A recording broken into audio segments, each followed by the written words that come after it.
नमस्कार मेरे प्यारे भाइयों और बहनों। जय श्री गणेश। आज के इस विशेष वीडियो में हम आपके लिए लेकर आए हैं गणेश चतुर्थी की दिव्य और पावन कथा।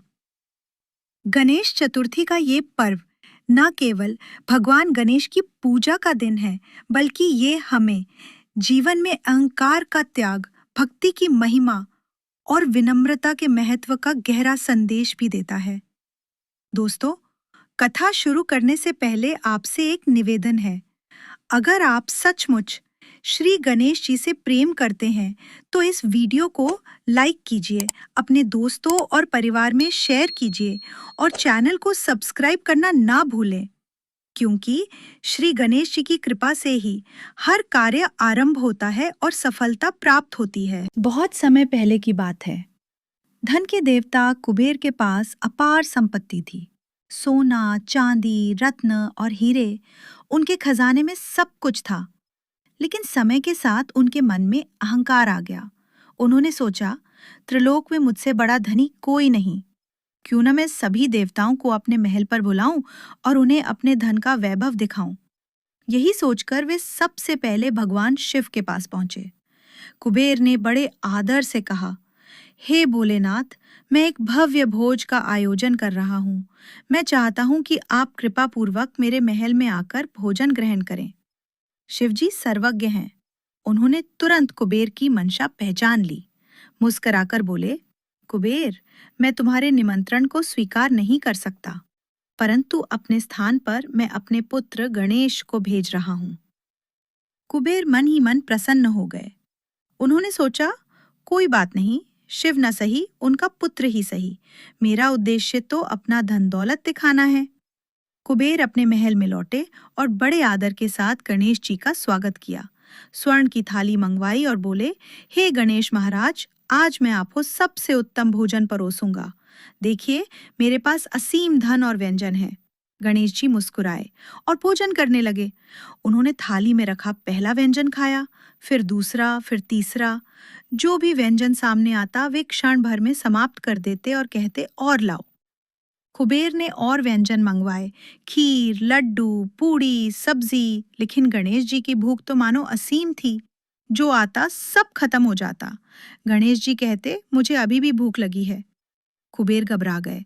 उन्होंने तुरंत और पकवान मंगवाए। महल का पूरा भोजन भंडार खाली हो गया। अब गणेश जी बोले, हे कुबेर, मुझे तो अभी भी भूख लगी है। घर में जो फल, दूध, अनाज शेष है वो सब लाओ।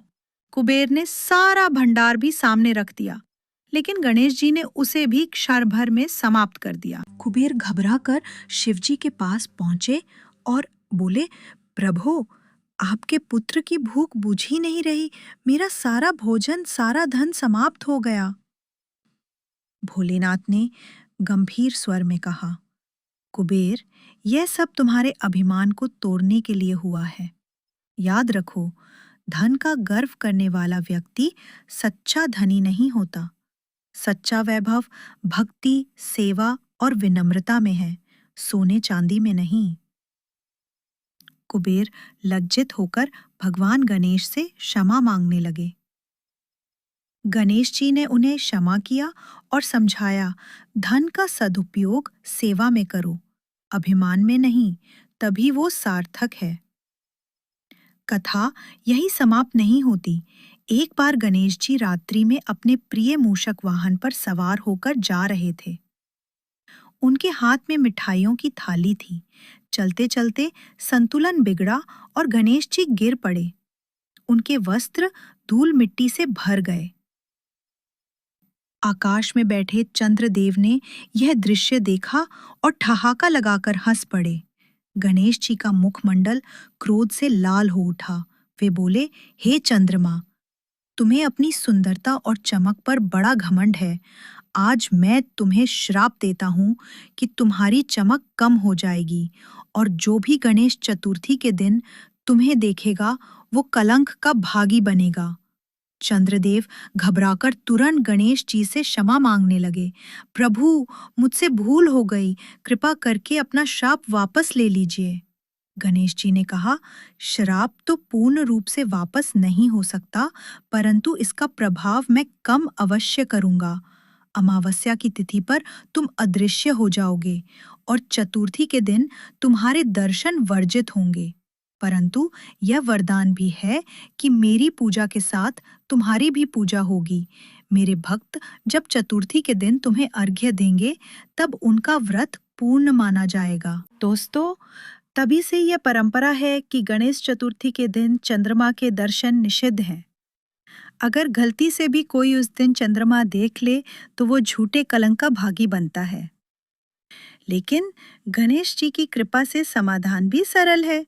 उस दिन भक्त गणेश चालीसा या संकट मोचन गणेश स्तोत्र का पाठ करते हैं और चंद्रमा को अर्घ्य देकर क्षमा मांगते हैं।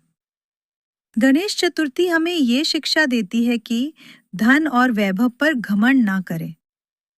हंसी मजाक में भी दूसरों का उपहास ना उड़ाएं। विनम्रता, भक्ति और सेवा ही जीवन का सच्चा आभूषण है। तो भाइयों और बहनों, ये थी गणेश चतुर्थी की पावन कथा।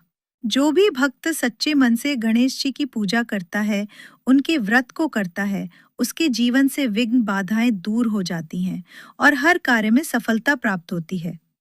आइए अंत में सब मिलकर कहें, वक्रतुंड महाकाय सूर्यकोटि समप्रभ निर्विघ्नं कुरु मे देव सर्वकार्येषु सर्वदा। जय श्री गणेश, विघ्नहर्ता मंगल मूर्ति की जय।